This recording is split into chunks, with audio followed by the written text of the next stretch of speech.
So what's up? How we doing today? We're going to take a look at some improv tactics, I call it, of what Trey's doing typically during the improv big jam on Loving Cup. One of my favorite covers of Phish does of the great Stones song.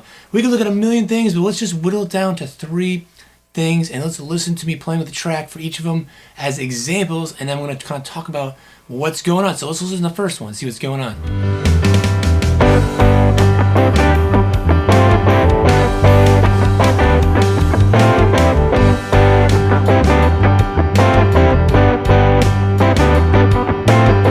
So the first one here is just that riff right there. So kind of the last chorus they're going out. It's good to know that riff. You know, that's it's the improv tactic number 1. Just like know the riff. Don't always be focused on like, oh, what scale do I use? This and that. And getting away from the song. But you want to be tied right into that song. And that riff right here, it's just revolving around G. This whole jam is just revolving around a G, but it's not just a G major. It's a G, more of a G7 sound. So it's just kind of more of a, and then we'll look at the scales later, it's more of a, a bluesy sound. So it's not playing G major for certainly not really playing a G mixolydian. I mean, we can use that a little bit, but as a one kind of color, but it's more of a minor scale over that, a minor pentatonic, anyways, a blues scale kind of edgy thing. But know that riff. Anyways, I digress. The riff, right?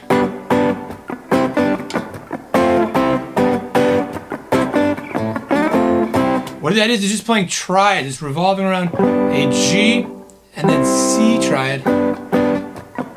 So it gives it that real soulful sound. And this is an F, right? F, C.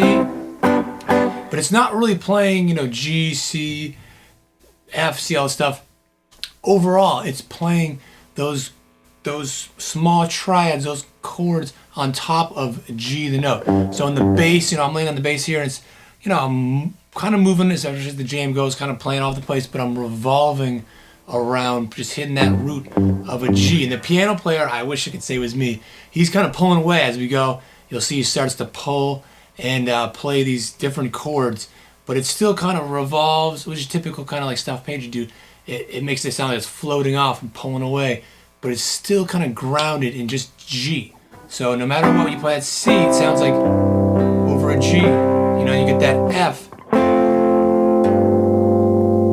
you hear how soulful it is. That's typical Stones sound too. So anyways, know that riff. And you can play it different ways. Play it higher up. Typically Trey plays that F, C right here, but maybe you can play it that G and A, sometimes you can play A minor too. It's a variation though. You can play C. I don't want to get into that. So C and A minor, yeah, they're relative chords. But anyways, I digress here. Check out number 2. Let's listen to it. And I'm going to listen to 2 halves. First half, I'm playing just kind of like, mediocre. And then I'm going to second half do something a little different. And I want you to just notice what do you hear that's different. And then we're going to dive into what that is. And it's a key thing we got to have in our playing to get this to sound a little bit like Trey.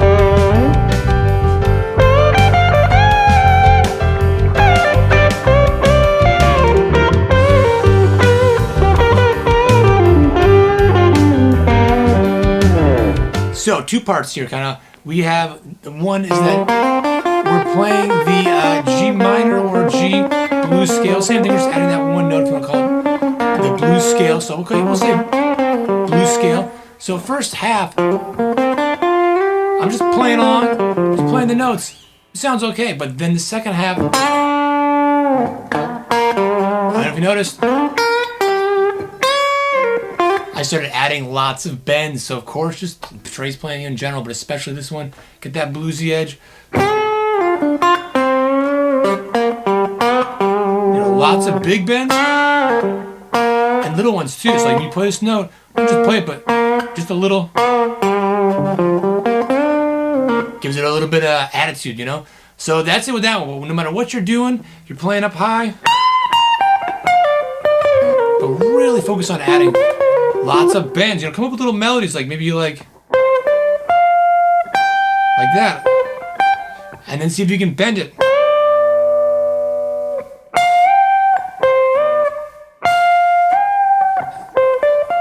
You know, instead of just playing the notes as is, it'll really add a lot more shape and kind of texture to your playing. So let's do the same thing. Number 3 right now.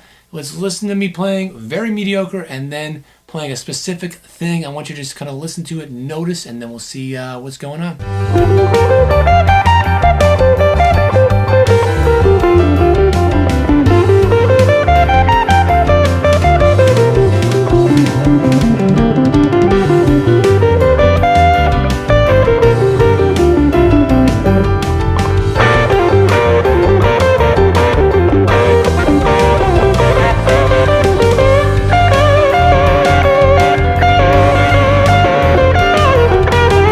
So first part here, just noodling around or on my imperial, just kind of running down the scale. You can see how just playing scalar, how boring it gets right away. So one thing is I just left no space at all. We want to leave some space, but the main thing is we want to have some repetition. When you're just running up and down scales, you know, as your actual soloing, your jam and stuff, it can get boring fast. We actually want repetition. I'd rather just hear someone do the Neil Young thing, play one note, than just kind of like running up and down a scale, you know? So have lots and lots and lots of repetition. I'd say it's the number one thing that kind of bothers me when I hear people play, and they just, I'm like, they lack repetition. They're not saying anything over and over. It's just kind of going, spinning their wheels. And probably the number 2 thing would be just a lack of space. Just, although this is the type of song that actually isn't too much space, it's pretty hard hitting, you know, fast going, but high intensity, but still you gotta have some space between phrases. And then the other specific thing here is I'm playing a thing called double stops, people call it, you know, I don't know, just a name, just meaning playing 2 notes at a time. So you're playing that G minor scale right here, these 2 right here. You can play it up here too. You can play it up here too. You can play it these 2 if you want that blue note, where you can.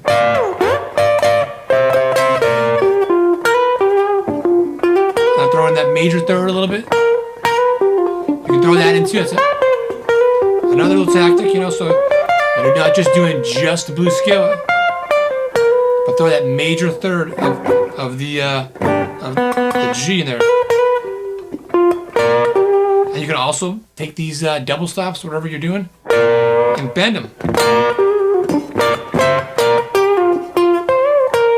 And that gives you that kind of bluesy rock sound that Trey consistently uses in this song, because that's what the song sounds like. So hopefully those 3 tips help.